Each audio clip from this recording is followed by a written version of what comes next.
MS paint में घड़ियाळ दौरीए तो सौथी पहला ओवल शेप पर क्लिक करी देवानुं, तमने गमता एक कलर पर क्लिक करी देवानुं, त्यारबाद एक वर्तुळ आवी रीते दौरी लेवानुं।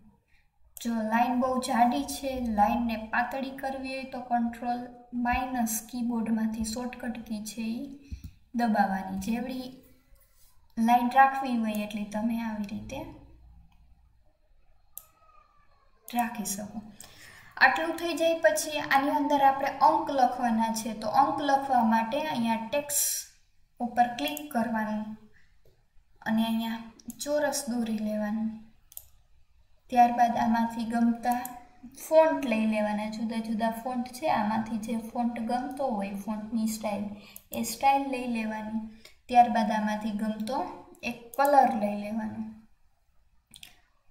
त्यारबाद अहींया 1 થી 12 अंक आपणे लखवाना छे। 1 2 3 4 5 6 7 8 9 10 11 અને 12 आटलू लखाई जाए। त्यारबाद खाली जग्या पर क्लिक कर देवानुं अने सिलेक्ट आप्युं छे त्यां जोई लेवानुं अहींया ट्रांसपरंट सिलेक्शन छे के नहीं। जो न होय तो अहींया चेक बॉक्स में क्लिक कर देवानुं आवी रीते, एटले अहींया ट्रांसपरंट सिलेक्शन आवी जशे। एटलू थई जाय पछी अहींया सिलेक्ट उपर क्लिक करी अने सौथी पहेला 12 नो अंक लेवानो अने बरोबर मिडल में सौथी उपर अहींया 12 ने गोठवी देवानो। एनी राइट सामे नीचेनी बाजू 6 नो अंक लेवानो अने आवी रीते गोठवी देवानो। एटलू थई जाय पछी 3 नो अंक अने तमे लाइन में कंटीन्यू पण लई सको छो। हूँ आवी रीते मिडल नुं माप पहेला लई लઉં છું। त्यारबाद અહીંથી आ 9 નો અંક। આટલું થઈ જાય પછી એને કન્ટિન્યુ 1 2 3 છે એ આવી રીતે સિલેક્ટ કરતું જવાનું અને એની જગ્યાએ વ્યવસ્થિત શાંતિથી આવી રીતે મૂકવાનું।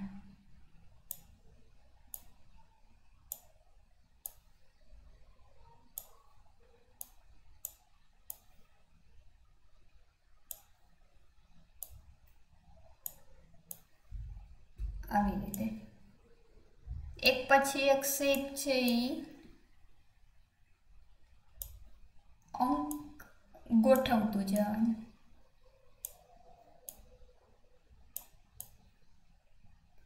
ગોઠવાઈ જાય પછી આપણે ઓવેલ શેપ લઈ લેવાનો, ગમતો એક કલર લઈ લેવાનો અને મિડલમાં એક આવી રીતે નાનું એવું રાઉન્ડ કરી દેવાનું।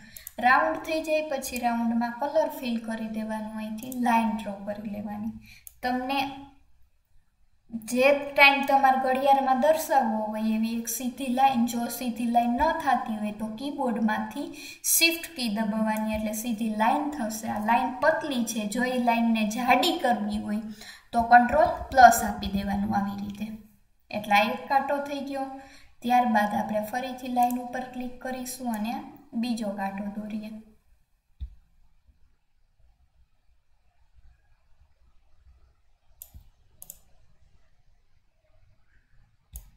આવી રીતે પછી ત્રીજો, એટલે ટૂંકમાં તમારે જેવડો કાંટો દોરવો હોય, જે જાડો પાતળો કરવો હોય તમે આવી રીતે દોરી શકો છો।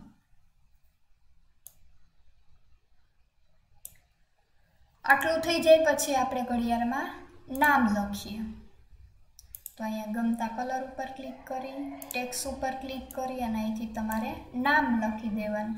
જો આમાં પણ ટ્રાન્સપરન્ટ હશે તો નામ છે એ વ્યવસ્થિત, એટલે કે નીચે જે કટ થાય છે એ નહીં થાય।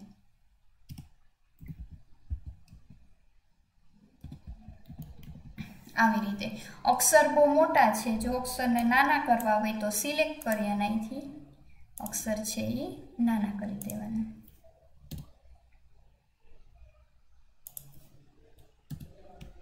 આવી રીતે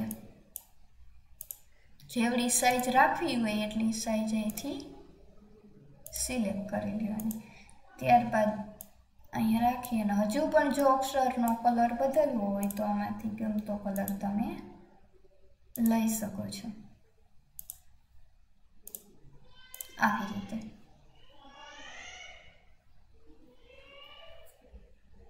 થેન્ક યુ.